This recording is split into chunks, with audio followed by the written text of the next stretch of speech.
My parents didn't invite me and my kids to Christmas. Mom said, "Your brother is bringing his girlfriend to meet the family. He doesn't want your kids there. They'll ruin the perfect image." "I understand," I replied and hung up. The next day, they showed up at my door, furious. As soon as they saw me, my brother's girlfriend said, "Hey, Reddit, Christmas used to be my favorite holiday. The lights, the scents, the warm glow of a world trying to be kind for once. But not last year. Last year was when I first realized the difference between being forgotten and being intentionally excluded. It happened on a Tuesday morning, 3 days before Christmas. I was decorating gingerbread cookies with my kids, aged 4 and 7, when my phone buzzed. "Mom." I smiled at the screen, not knowing that the call would break something inside me. "Hey, Mom," I said cheerfully. Her tone wasn't cheerful. Not even close. She let out a long sigh and said, "I wanted to let you know we won't be having you or the kids come to Christmas this year." I froze mid-icing. "What? Why? Did something happen?" She hesitated, just long enough for my stomach to tighten, and then said, "Your brother is bringing his new girlfriend to meet the family. He doesn't want your kids there.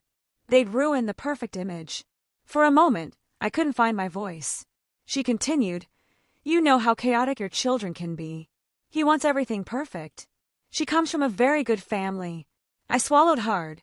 So my kids would ruin that? Mom sighed, as if I was being unreasonable. "Don't make this dramatic. We'll celebrate with you another time. Another time. A spare Christmas. A backup holiday. A consolation prize. The kind you give to someone who doesn't matter." I stared at my kids laughing over their messy cookies. They had no idea. I tried to keep my voice steady. "I understand," I said quietly. I didn't, but I said it anyway. "Good," Mom replied. "We don't want any issues." Then she hung up. No goodbye. No love you. Just click. I stood in the kitchen, phone in hand, feeling as if someone had punched the air out of me. I didn't expect them to show up at my door the next day. Not after uninviting me. Not after insulting my kids. Not after making it clear we were unwanted. But they did. Mom, Dad, and my older brother, Matthew. All three standing on my doorstep, faces tight with anger, not sorrow. Mom marched forward. "What is this?" she barked, shoving her phone in my face. On the screen was a photo I'd posted the night before, me and my kids in matching pajamas, drinking hot chocolate, smiling. The caption read, "Making our own Christmas magic." Apparently, that was offensive. "You embarrassed us," Mom snapped. Dad crossed his arms. "You're making us look like we abandoned you." I blinked. "You did abandon us," I said quietly. Matthew rolled his eyes dramatically. "Oh my God, you're so sensitive. It was just one Christmas." "Not just one," I corrected. "The first one you uninvited your daughter and grandchildren from to protect your image for a woman we've never even met." Mom gasped as if I had cursed at her. "You don't get to talk about her." I opened the door wider, letting the cold air in. "Oh, and what exactly did I do wrong?" Mom jabbed a finger at me. "You posted those pictures to make us look bad." I almost laughed. "Mom, it's a picture of me and my kids in pajamas." Dad shook his head. "You knew what people would think."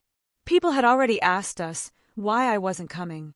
Then Matthew stepped forward, chest puffed. "You should have kept your mouth shut and respected what we needed." "What you needed," I said, looking straight at him, "was to impress your girlfriend with a picture-perfect family." His jaw tightened, and then a soft voice behind him said, "Matthew, what's going on?" Everyone froze. A woman stepped into view, his girlfriend. She was beautiful, but not in a flashy way.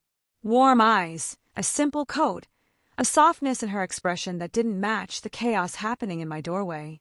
She looked from Matthew to my parents to me, then to the two little faces peeking around my legs, and her expression changed completely. She stepped closer to me, confused. "These are your kids?" she asked gently. I nodded. "Yeah." She stared at them for a long, quiet moment. Then her face hardened, not at me, but at the people behind her. "What exactly did you say about them?" she asked Matthew. He stammered, "What?" And nothing. "I just said things would be calmer without." She cut him off sharply. "No, that's not what you told me." Mom jumped in quickly. "We were just trying to make this Christmas special for you." but the girlfriend raised her hand. No. Let him answer. Matthew swallowed. Babe, I just said her kids were, a lot. The girlfriend looked at the kids again, one holding a cookie, the other hugging a stuffed bear, and her eyes softened even more. They're children, she said flatly. They're supposed to be a lot. Mom bristled. You don't understand our family dynamic. The girlfriend turned to her. I understand enough. Then she looked at me directly and said something that stunned everyone. I'm so sorry. You should have been invited. Your kids should have been the first ones invited. My parents stiffened. Matthew's face turned red, but she wasn't finished. She stepped toward me gently, sincerely, and said, If I had known what they said about you, I would have never agreed to any of it. Then she turned back to my brother. Matthew, we need to talk alone. Now. He opened his mouth to protest, but she was already walking away. He scrambled after her like a scolded teenager. I stood in the doorway, stunned. My parents looked like their world had cracked in half. Mom whispered, What? What did she mean by that? Dad muttered, What? What did he tell her? And I just looked at them, silent, cold, and tired. Because the truth was, I didn't have a single answer anymore. Before I could say anything, Matthew's girlfriend turned around from the driveway and shouted something that stopped all of us cold. Actually, everyone should hear this. Matthew's girlfriend, Chloe, marched back toward us with a determination I'd never seen on someone's first visit to a chaotic family. My parents stiffened. Matthew froze halfway down the driveway like a kid waiting for punishment. Chloe folded her arms and took a deep breath. Before we go anywhere, she said loudly, your family needs to hear exactly what you told me. Matthew's face drained of color. Chloe, please. Not here. No, she said sharply. Here is perfect. My parents looked at each other nervously. I stood silently in the doorway, my kids behind me, wide-eyed but quiet. Chloe turned to my parents. Mr. and Mrs. Carter, your son told me his sister was unstable. He said she ruins family gatherings on purpose. He said her kids were wild, disruptive, and embarrassed you. Mom's mouth fell open. Dad blinked rapidly. Matthew sputtered, I didn't mean, I was just simplifying. Chloe glared. No, you were lying. She continued, you told me her husband left her because she's dramatic. You told me the kids are out of control because she's a single mom who can't handle it. You told me she always tries to steal attention whenever you bring someone important over. My breath caught. I hadn't realized how casually he'd erased me from my own story. Chloe turned to me gently. I can see now none of that is true. My throat tightened. Matthew snapped. Oh, come on, Chloe. You don't even know her. She makes everything about herself. Chloe raised her voice, the sharpest it had been yet. Matthew, she was invited to Christmas. Silence. The wind stopped. Even the snow seemed to freeze. Matthew. Chloe pointed at me again. This woman who was quietly minding her business, raising 2 sweet kids, posting a picture in pajamas, that is who you decided to lie about. Matthew's jaw clenched. I was trying to make a good first impression. Chloe's laugh was short and harsh. By insulting your sister and saying her kids weren't welcome because they would mess up the perfect image? Mom gasped. Matthew, we didn't say it like that. Chloe turned to her with a cold expression. You agreed. You went along with it. You told her she wasn't invited, so you could look good for me. And that's horrifying. Dad tried to level his voice. Chloe, you're misunderstanding. No, she said. I'm understanding perfectly. She took a step back, shaking her head. This family is obsessed with image, not people, not love, not kindness, just image. Chloe looked at my kids, who were holding onto my legs nervously. Then she said quietly, I grew up with parents like that, and I promised myself I'd never marry into a family that treated people like props. I saw Matthew's chest deflate. Babe, don't do this. But Chloe turned to him with tears in her eyes. You lied to me about your sister. You encouraged your parents' cruelty. And you let those kids be treated like they were disposable. Matthew stepped closer, voice breaking. I was stupid. I didn't think it would. You didn't think at all, she whispered. Mom panicked. Honey, please don't let one misunderstanding ruin everything. Chloe laughed bitterly. One misunderstanding. You uninvited your daughter and grandchildren from Christmas to impress me. That's not a misunderstanding. She wiped a tear from her cheek. That's character. Then she looked at me with a softness so sincere it hurt. You deserve better than this. Your kids deserve better than this. I felt my eyes burn. Thank you, I whispered. Matthew reached out to Chloe desperately. Please, let's talk alone, not here. Chloe stepped back. No, we're done talking. He froze. She let out a shaky breath. I can't be with someone who treats family like they're garbage. My parents gasped. Matthew choked. Chloe, don't please. But she had already turned away. Chloe! Chloe, please!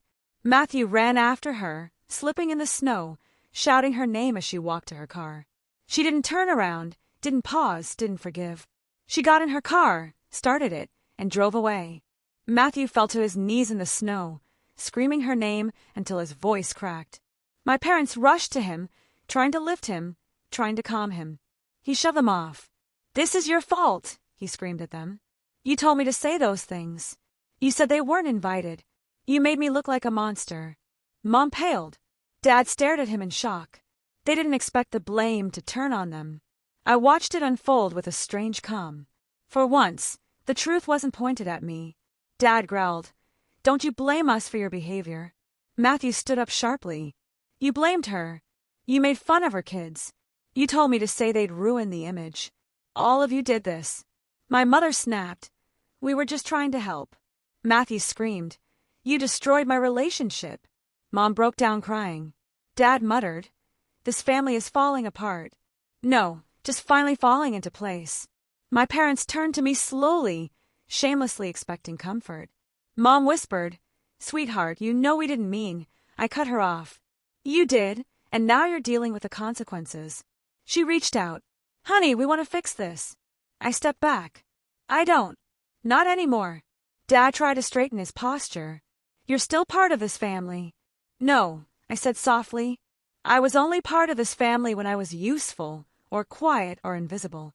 Matthew was still staring at the snow, as if he couldn't believe what had happened. I looked at all of them, finally seeing them clearly. You didn't lose me, I said. You threw me out. Then I closed the door. That night, my kids and I baked cookies again. We watched movies, opened presents early, and made memories no one could take away.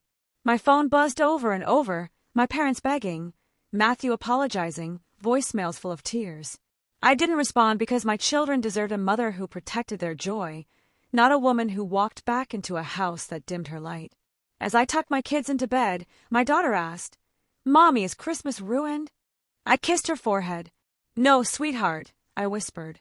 Christmas finally got honest.